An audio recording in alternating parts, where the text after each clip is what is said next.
Hare Krishna. The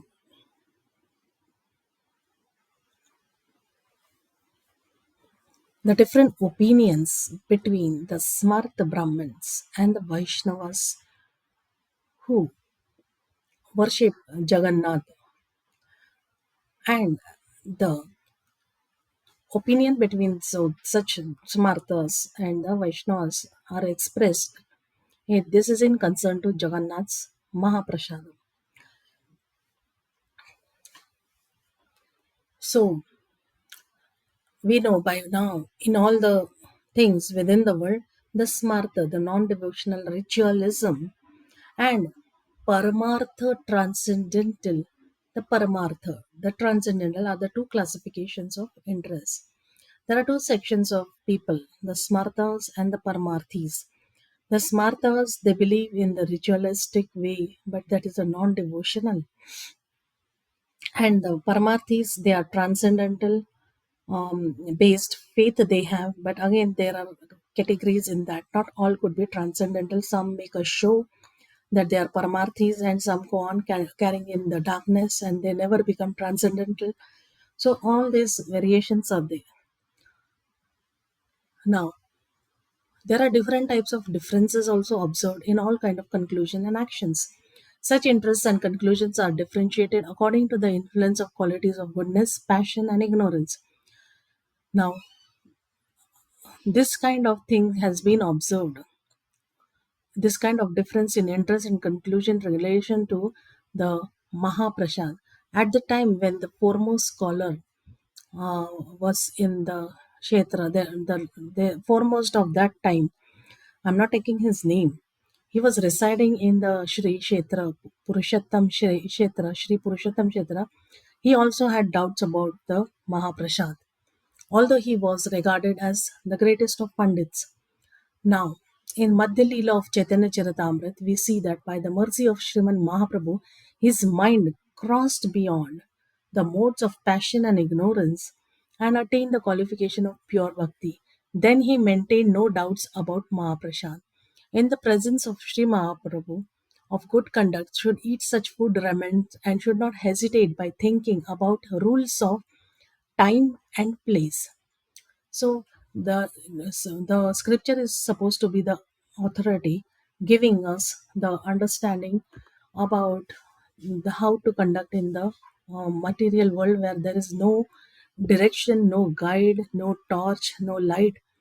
So the scriptures come to help, and one reads it, and then one puts his faith, and if there's no one there to help him, then he goes by the scripture. He reads it daily believing, and conducts his life in the mode of goodness. That also helps to a certain extent, in that he is not agitated by the disturbances outside, because outside when we read the news or see anything, there are very disturbing pictures of anger, fight, and the greed.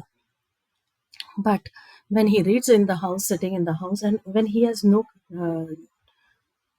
job there, why should he go and interfere? So he sits in the house, he reads such scriptures, and he feels nice, and he has some understanding of um, the worship of object of worship, it be Vishnu or Ram or anything. So this is the way. So that devotee, that Pandit of that time, was the greatest in the world of Smartas and among the Mayavadi Pandits at that time. In spite of this, he himself has taught the world in such a way that by his word and character, no person of good conduct should ever speak ill against Mahaprasad. However, without good fortune, the skepticism of the Jiva does not go away. And so, even after this, skeptics continue to have many debates concerning Mahaprasad. Having more knowledge than that Pandit is not the cause for this. The Mahabharata points out the cause for this kind of misfortune. In Mahabharata, it is said, Mahaprasāde govinde, nāma-brahmaṇi vaiṣṇave, svalpa-puṇya-vatāṁ rājan, viśvāso jāyate. This is a shloka from the Mahabharata. So he says, O king, for those who have very little punya, very little good deeds, their faith in Mahaprasad, Govinda, the transcendental name, and the Vaiṣṇavas is never manifest. So this shloka is from the Mahabharata. So this is a prayer that svalpa-puṇya-vatāṁ rājan. So because of the less faith in Mahaprasad, the transcendental name, and Vaiṣṇavas, their faith in these three things, these four things, never manifest. So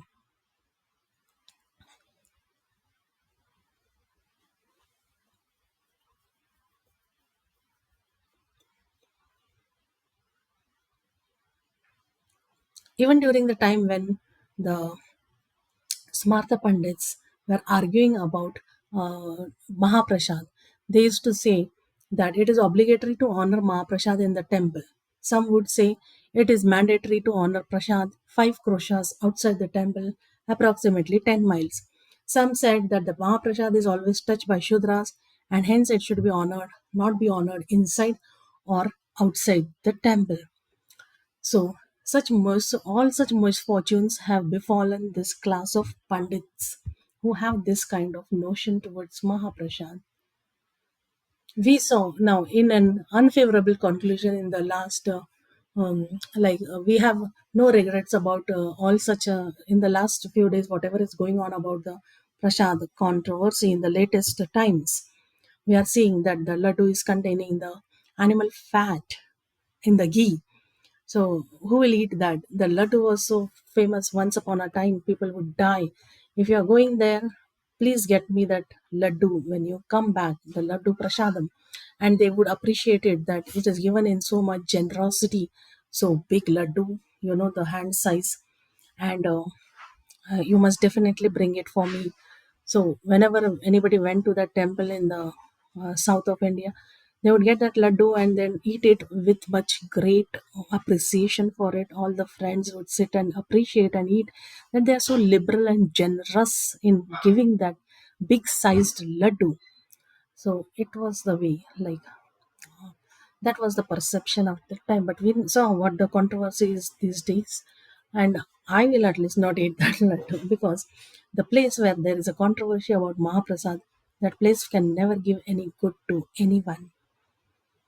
It is the fact. If there is a controversy about prasadam in the temple area, then you cannot eat the prasadam at all. It will not bring you any spiritual benefit because Mahaprasad is something, or prasadam, it is something that has to pacify even the most hungry, even if he is not in your circle, and he must be fed properly. That is the way of devotion, the the the, the thing that is explained as per the Vaishnava. But in giving them Mahaprasad, you are discriminating, you are having fights among yourself. So what consciousness goes in that prasad? That is another thing to ponder upon. And so, prasad is the thing that is supposed to give you bhakti. So, prasad means what? When we eat, it is yagya, the digestive fire. We are putting that remnants of the Lord. Hmm? So, what shape it is going to take? So, yagya, there are many yagyas done and all that. So, what are we putting? We are putting the pure ghee in that, some grains in the yagya. So, when we eat daily, what are we doing? The cooked grains we are feeding ourselves, isn't it? There is a Shraddha Paksha which is just recently over. So what do? They make cooked rice balls as pinda, and they feed the ancestors. And it is this proper way, scientific way, and it is also the scriptural way. It is the religion that is to feed the ancestors. If they are anywhere, it must reach them. So what are we giving them in the Shraddha Paksha? It is a thing to ponder. It has to be made with good mindset, cool mind, calm mind, and in a happy mood. And not that there is a fight in the place where it is being cooked, and there is people are all fighting over it, and they are, I will cook, all such things. This is not going to satisfy anyone. Forget about the Lord. Why will he ever get satisfied? So is it prasadam? That is the way we must ask. And in places where we have no experience, um, we do not know those people. How can you accept a prasadam? So even if that laddu controversy was not there, but do you know any devotee there? Is there any devotee at all in the temple that you know? You don't know them. Then how can you accept prasad? Prasad is to be accepted from a devotee who has good favor for you, who has good um, perception about you, and who is your well-wisher. You can take prasad from only such person, not just from anyone. So for that matter, if you have a nice guru who is caring for you, and if he gives prasad, then you must definitely take from him. But cannot take prasadam just from anyone and everyone. It will be a karma and not anything for spiritual progress. So this is so much scientific thing about the prasadam, and it is the fact. The whatever you eat, your mind becomes like that. So if you are eating in some wrong places, then you have to suffer the karma about that, and it's a long process. It goes on for a long time. So you should never eat free of cost by from anyone, especially those people whose tendency might not be good for you, and they might not be your well wishers, or they are always backbiting, gossiping, and jealous about you. So such people are envious. So such people you cannot take anything from there. So if you have to speak about glories of Mahaprasadam, then you should know that Mahaprasad is only for people who adore the Lord. His, if at all there is any devotee of that Lord in the earth, in the vicinity, who is your well wisher, not just he is a devotee. He should be related to you. You should be visiting him. He should be visiting you. He should be your well wisher. Only from such person you can take prasad. Otherwise, you cannot take prasad from anyone other than such people. So this is the glory. When you speak of glory of Mahaprasadam, it is not for the common people. It is only for the one who has tasted that mercy of the Lord. The glory of the Mahaprasadam is only for individual. It cannot be spoken in public. What is glory of Mahaprasadam? Only the one who has tasted that prasadam, and there is a change in his thought process. He has become more, like he has become more good person than before, or he understands the value of goodness, and he understands that goodness is not something that can just be spoken of and attributed to any and every person. Every person is unique in himself, and the goodness will vary to certain extent, but goodness in itself is a quality, and you must value such qualities. Otherwise, there are many people who will take disadvantage of this advantage of this, and they will try to pressurize the real good people and make them just worthless in the eye of public. These tendencies are there and will be there all the time, and just because we have to progress, we don't see such things, but we cannot forgive such things. What is wrong is wrong, what is right is right.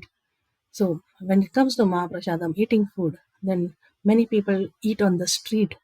They don't know, poor people, that eating the street food on the street is very, very dangerous for their health in the first place. So street food must be avoided. And prasadam, the glory of the prasadam or the mahima, it is only for one who has tasted the prasadam, not for anyone and everyone.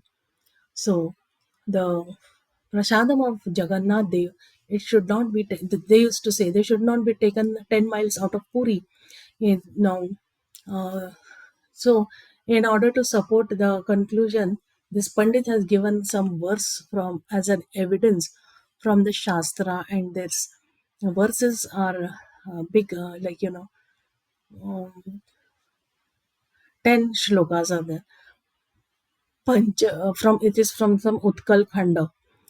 पञ्चक्रोशम् इदं क्षेत्रं समुद्रान्तरव्यवस्थितं त्रिक्रोशं तीर्थराजस्य ततभूमौ सुनिर्मितं सुवर्णबालुकाकिरणां नीलपर्वतशोभितं विष्णुलयगतां तद्वि निर्मयं पतितादय स्पृशन्त्यानं न दुष्टं ताद यथा विष्णुस्तथैव तत् व्रतास्था विधवा तत्र सर्वे वर्णाश्रमास्तथा ततः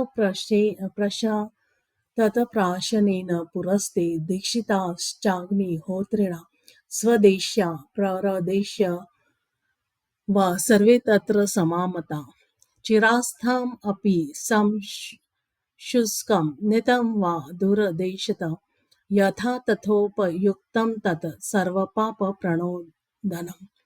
This land, Puri, which is 10 miles in circumference, stretches into the sea. 6 miles of it is on the Tirtharaj, surrounded by golden sand and beautified by blue mountain. That prasadam which is present in this abode of Vishnu does not become contaminated even if it is touched by one who is fallen. It is of the same nature of Vishnu itself. Widows who perform austerities for people of varnas and ashramas, those who are qualified to perform agnihotra sacrifices, those from this country or foreigners, they are considered equal. Even if one attains it and is stale, dry, or it has come from distant land, whatever the case, it can eradicate all papa. They say so.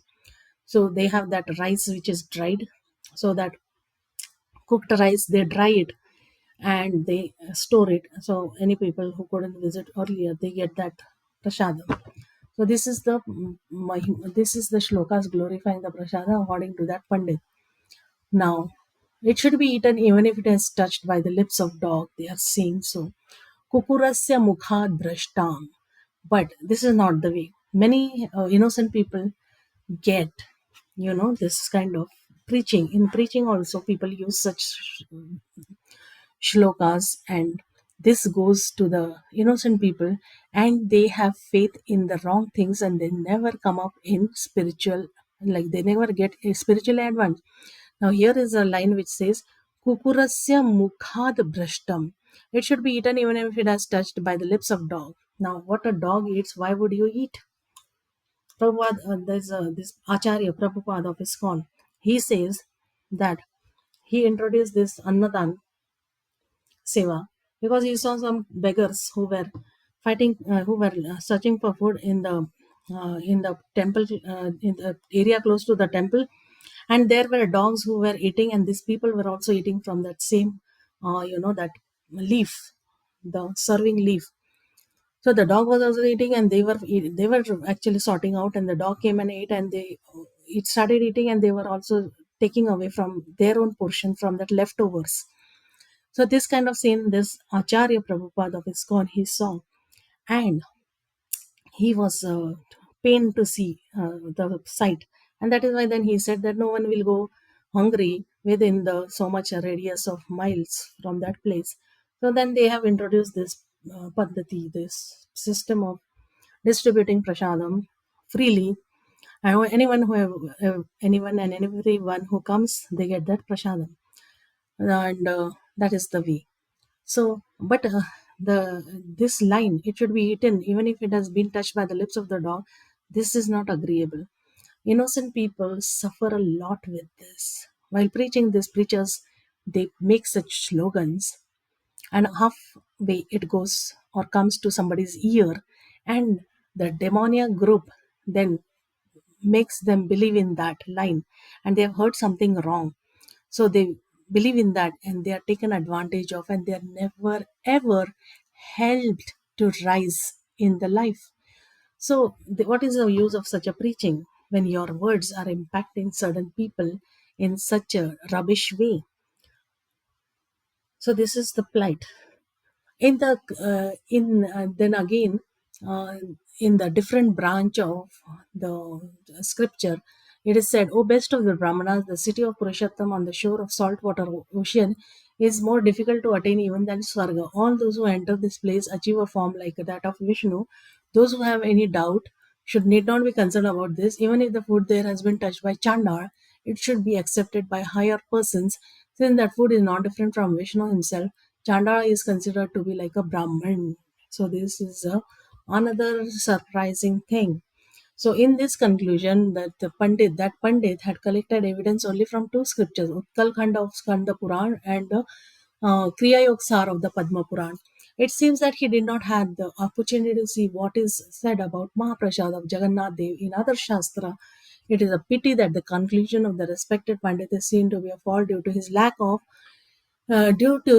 of proper investigation. Again, his conclusion is not based upon the evidence he has given. The only evidence he has given is that Sri Purushottam Kshetra has 10-mile radius. The temple of Bhagavan is within that 10-mile radius, and it's the duty of people to accept his remnants and prasad. There's no discrimination concerning Varna. There's nothing saying that one should only honor prasadam in the temple or within the 10-mile radius or outside the temple 10-mile radius. Nitam va duradeshata. These words mean that one should honor prasad in the temple or some distance from the temple. We are astonished by Pandit Mahashay's erudition because what he has quoted, he says, Chirastham api samshuksham ditam va dura deshata. Even if one attains it and is stale, dry, or it has come from a distant land. Considering the proper explanation of these words, it is understood that honoring prasad is an injunction for the whole world. There is no word pravishyantas tu tat kshetram. The word tatra in the second part of the line cannot only refer to the place kshetra. The word tatra should be understood to be referring to the subject of Sri Mahaprasad. Along with Chandalena P.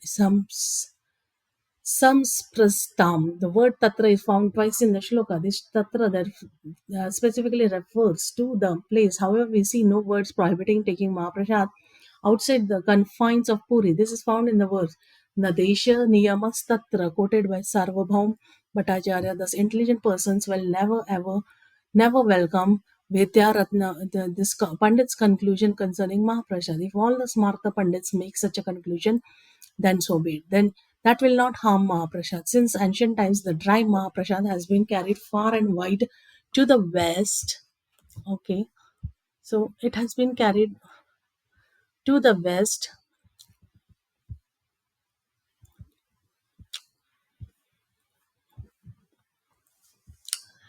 The dry prasadam is carried uh, since to the west, and no objection in the smartas per they here it is said that, and there is no uh, it has been honored and accepted by the pandits there.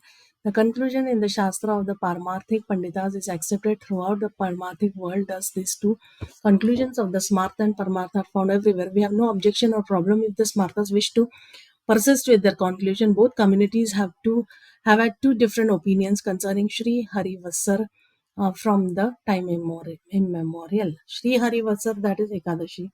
Our last word now. Here I'm just reading the write up as it is. So our last word is Vidyaratna, that the Pandits community accept his conclusion. He never expected the Paramarthikas to be included in his community. The point is such that such conclusion need not be seen in public, published in a newspaper. Is there any necessity to cause a dispute between Smartha Paramartha communities? Anyway, it must be said that this is the age of Kali. By causing useless concerning Mahaprada debates concerning Mahaprasad, by arranging for the slaughter of monkeys in the temple of Sri Purushottam and defecating in the temple vicinity, this has become a leela for some people who only wish to bother the devotees. So, this dispute concerning the Mahaprasad was published by the acharyas in the previous times. So the dispute concerning Mahaprasad was there that time also. So this will go in a cyclic fashion. It will keep coming resurfacing, but it is for us to understand the importance of eating at the right places. You cannot take prasadam from the hands of people who have bad tendencies, and their tendency is not to serve the Lord but to dominate the poor people who will be fed with the prasadam, so that they become their slaves and keep coming to them as slaves and not get a chance to grow in the path of, yes, devotion. Hare Krishna.